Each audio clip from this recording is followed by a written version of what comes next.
remember stepping off the bus with my buddies. And I can remember being very young and being with my father and just being awestruck.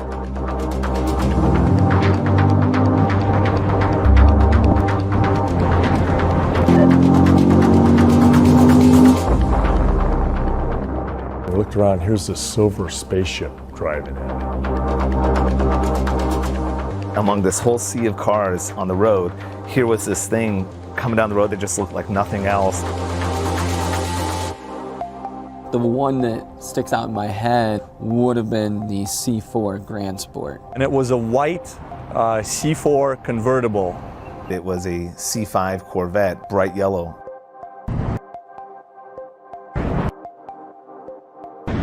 It's this awe-inspiring vehicle. It's an attainable vehicle, but it's also something that is born out of pure function. And quite frankly, by the time you get to 8, it's the full embodiment of what that is.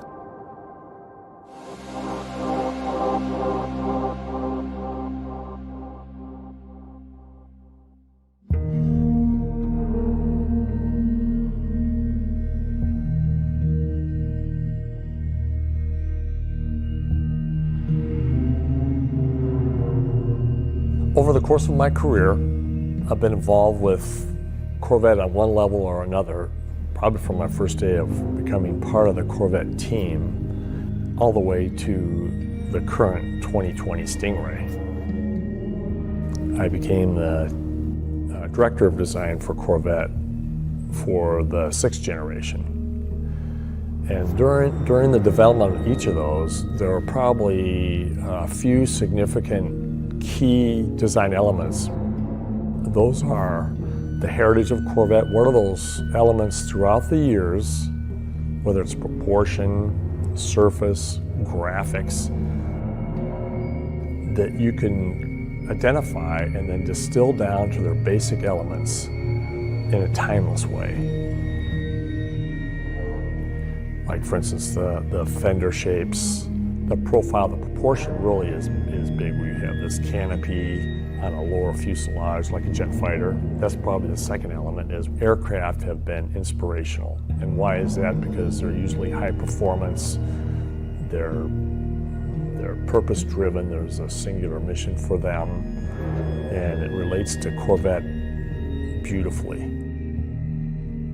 Another aspect is racing. Racing has had a huge influence on Corvette, and particularly, obviously, this last 2020 Stingray is a culmination of all that experience.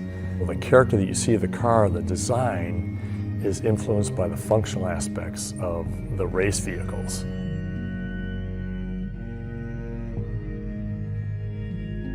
We kind of had that innate history of what's coming from, of the past 2 generations for sure, and now 3.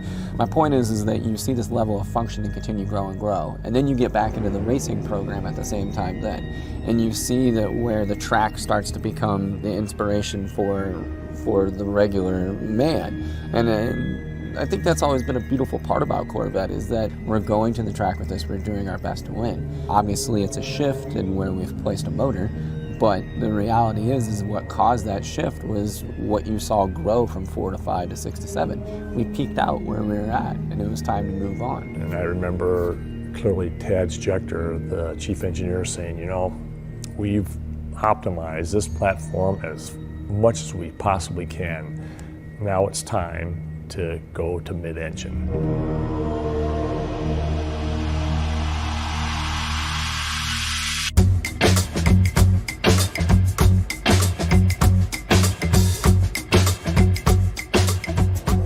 The move of a Corvette from front to mid-engine, you could call it a risk, but for us inside of Design Center, it was something that's always been beneath the surface, and it's something that just never quite made it out of the gate. And since I've worked at GM, there were mid-engine Corvettes around.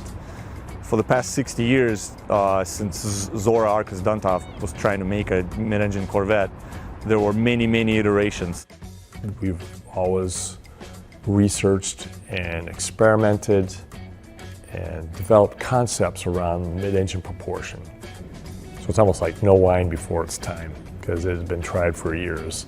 It'd probably be like in a 2011-ish time frame where we started talking about the mid-engine again. We started having meetings as to what we would do with the package, what would we need for content, and we started scripting what we would like the mid-engine car to do at that time. As a designer, you don't often get to work on something that's new essentially from ground up.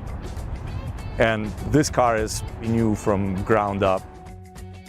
We had 3 full-size models, clay models, with a different theme on each side. We probably had at least 12 scale models. You know, a scale model we would develop for 2 weeks and decide, you know, was there merit to the design? If it didn't have merit, then we would just drop that scale. So we were constantly, you know, churning and reworking scales as we were looking for a lot of themes in that. By moving to the mid-engine layout, what that enabled, as far as from a performance figures, as far as interior layout and visibility, going from the C7 Corvette to the C8, the 7th generation Corvette had kind of that arc of driver controls in front of you. And now we were taking it and literally kind of turning it on its side and making it really this 3-dimensional thing that you were sitting in. The difference of how extreme, how much lower the IP is, how much richer all the materials are, how much more sculptural and 3-dimensional the interior space is. I think that's going to be a really big takeaway and something that a lot of people aren't going to be expecting when they get inside of it. If you jump from a current Corvette C7 to the C8, the experience that the customer is going to get, when you start adding that all together, it's hard to look at going to a mid-engine configuration as a risk.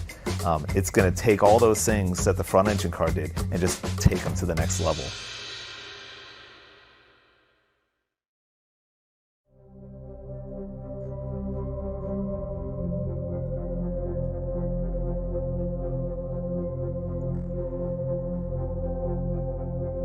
So if I have to sum the whole thing up, I'm most proud that we were able to achieve everything that we set out to do.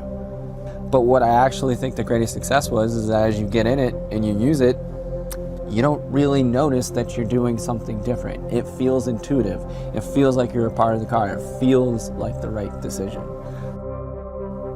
It's delivering something that would usually be almost seen as something so exotic or unattainable. It makes it where this experience can be yours. It makes it to a much higher volume of people that can actually have something and get behind the wheel and drive something that's going to feel completely like forbidden fruit, right? It's like, oh, you would have never thought you could get a car like that.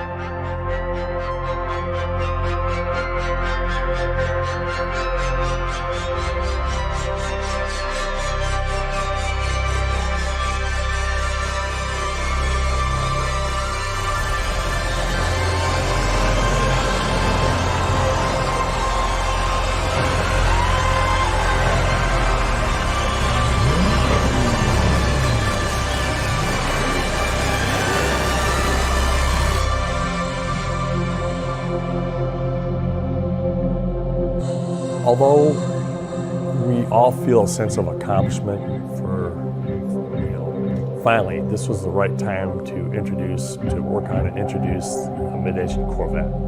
But I'm here to tell you that that is just the tip of the iceberg. Just imagine where it can go from this point.